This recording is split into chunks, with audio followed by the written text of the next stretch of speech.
So I'm making this video because people have been asking me about my light kit. It's actually two kits. One of them that I made myself, and then the other one, which is a prefab system. It's really neat, really inexpensive. Other than adding the extension wires to them, it was pretty much all plug and play. And it comes with some pretty cool remotes here, which, I mean, you can do everything from change color densities, schemes, patterns, strobing, and any color at that too. So you can do a lot with this kit. It's pretty neat. You know, smooth transitions. One of my favorites is the music, the beat system, which has a sensor in it.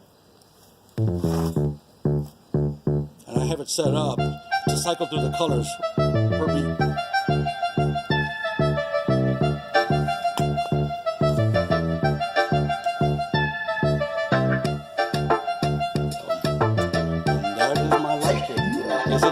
The other lights that are in here aren't on right now. Those are just for the intake bands, which are just on off. I don't have them on.